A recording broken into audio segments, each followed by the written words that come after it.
So we're going to go for number 4 of this yoga weight sequence.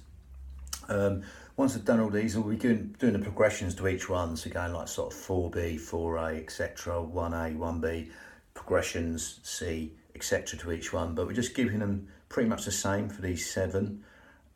So this one, you're just going to be a little bit more coordination, but you'll be doing the bicep curl, which we did before. So again, you're just moving the lower portion of the arm and keeping the upper portion still from here, and then you're coming up here. Now, again, if this gets too much coordination, you can just keep the hands sideways on.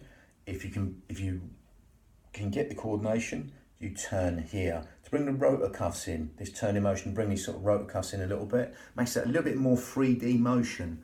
3D motion as in not 2D motion, which is very functional 3D motion. It's the way the body moves in a more 3D way. But anyway, I digress there. You're doing this on the one leg. As I say with all of them, all the progressions the same with the feet, partially empty it, or completely fill and empty leg from side to side. You can go low or high basically to make it as easy or as hard as you like. Same with the speed and tempo. As with all of these, that would be challenging the core a little bit. You'll feel this sort of instability with these micro movements.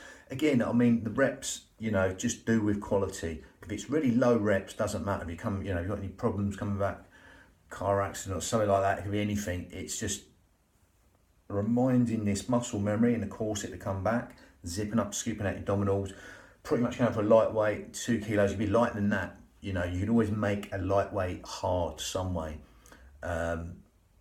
It could be no weight and you'll make it hard by super slowing it. Okay, slow as harder, fast as easier. Think good posture before you start. Let the shoulders down, dropping towards the body, so you know where they are, so they don't end up round here. With this, again, they'll be a little bit up, but we don't want them sort of coming up here, overemphasising, because the traps will be coming in and being used, the upper traps here, but we're not encouraging them to come up around the ears. Okay, especially when we come back down, we're going to allow these shoulders to mount in towards the body. Okay, if they come up, we don't want them coming up excessively, that's what I mean. They come up a little bit, but not too much. If we're going above the head, so the traps, these traps here, the kite muscle on the back will be working, the upper traps of the kite shape of the traps will be working. Okay, so zip up, scoop out your abdominals, take the navel towards the spine. You're going to be breathing in one motion, exhaling the next. As the exhale will help you gather in, it's like a cough or a sneeze, and it comes in towards the spine and zip up and scoop out your abdominals. So I want to go back and calibrate and synchronize this with the motion, integrate the breath and the motion. So I'm going to go back and demonstrate, bring the legs in. And again, we'll simply over mimic the walking gait. So it's nice and sort of functional for everyday life. So from there, let your shoulders down. From here, start really easy. So start without the feet. So I'm going to stand naturally. As long as your legs are not locked, slightly just shy of locking out. Again, it's a tiny little difference. There's locked, there's just shy of locking out, that much difference. And then from there, let's just start with this motion first, the hands. So gather in, navel towards the spine, headlocks on your hips, not searchlights. We're going to come up, and remember, this upper portion still, lower portion moving. Here, then we come up, here, and slowly back down. Watch this, okay, they will come up a little bit, but especially as we come down, we don't want to keep them there. Come down and slowly retrace the same step. So it's here, 1, bringing the biceps there, then we're bringing the shoulders, coming up here, and slowly down. Retrace this negative phase, coming back down. Again, I find here, coming to here, and back down. Sort of near enough like a right angle here, slowly back down, bringing these back here. So it's 1, 2, 3, 4, coming back. A little bit of turn in there. If this turning motion gets too much, just leave it here. So 1, 2, 3. Keep the hands facing the front there, the side of the hand, should I say. If you want to bring that turn in here, turn and bring these together. That makes that a little bit more of a natural motion. Coming back down. Again, gather in, navel towards the spine. Watch this, very easy to happen this. So again, if you've got the joint slightly soft, on the knees, that's not going to happen. Okay, you're not going to lock out in any joints.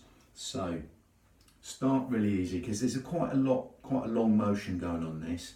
Okay, so if it's just partially empty the foot to start, that's fine. Gather in, zip up and hollow.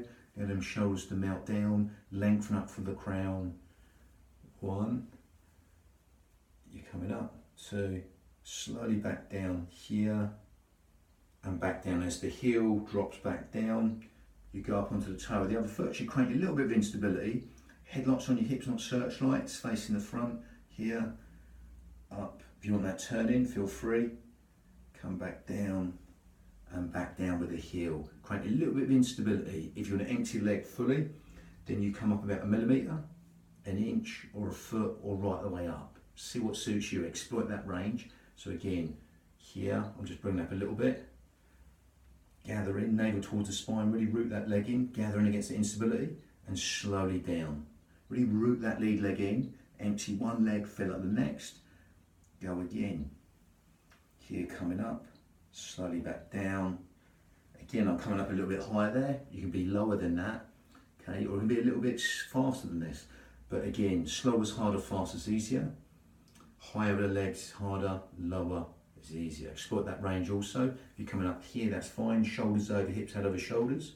Here, back down, here. So you've got quite a lot going on with that one leg. It's a bit of a harder version. So you have to keep that leg lower on this one compared to the others, then do that. Or partially empty it instead of fully lift it. 1, 2, 3, 4. We're going to bring the breathing in now. So you're going to just exhale on the first part. Exhale all the way up. Through pursed lips. So you're blowing out a candle. Breathing, come back down. You feel that instability. That's the proprioception of the ankle. You know, trying to stabilise you. Okay. So again, you're going to exhale all the way up. Let them shoulders to drop down as you come back down. Okay, let your shoulders drop here. Coming back 1. As you breathing, touch down. So I'm going to do that so you can hear the breathing. So it's a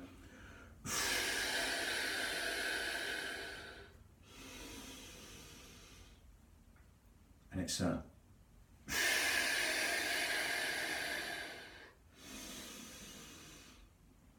it's a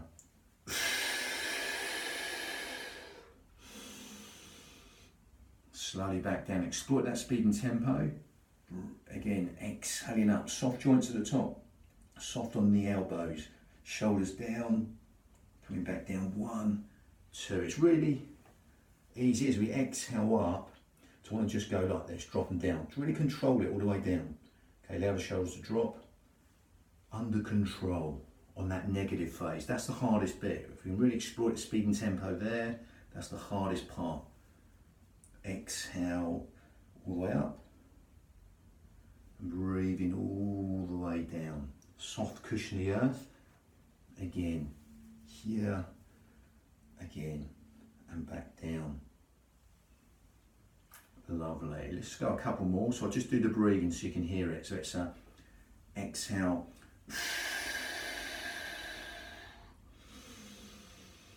Breathing in, coming down. Again, breathing through the nose. Then exhale through pursed lips. If you're blowing out a candle, through pursed lips. Let's go 2 more for good luck. Again, exhale up. Shoulders drop down. Breathing back down. Let's go 1 more. Lengthen up for the crown. Zip up and hollow. Scoop out the abdominals. Take the navel towards the spine. Lovely. Again, you'll find that sort of sometimes that centre line will be going off. That transfer, but just come back to your centre line and go again. And again, as with all of them, exploit that range, speed and tempo. Again, don't get too caught up in the reps. You know, if you do low numbers of these, you keep your form perfect. I mean, sometimes, you know, if it's the last couple, maybe you might let go, but I'd try and keep the whole lot of good form. Slow as you like, soft on the joints, all the same principles as all of them. Zip up pelvic floor, gather in, throw that corset on. And the lumbar thoraciofascia, the extension force there, as you do that, it's going to keep you upright also through the spine. But again, you don't have to know all that. Just simply zip up pelvic floor, scoop out the abdominals, you know, and just keep good posture, slightly soft on the joints, and exploit the speed and tempo. It's the same principles as all of them, okay?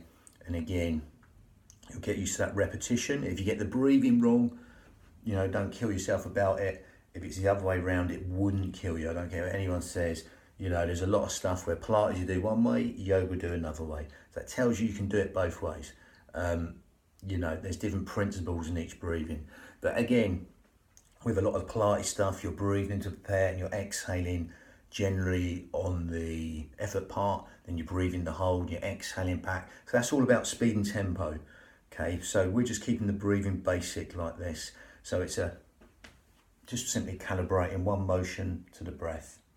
Okay, that's all you have to do. Keep it simple. There's a lot of information, but just simply calibrate and synchronize the breath with the motion and exploit the speed and tempo. So we go to number 5 next. That was number 4. Lovely, bang.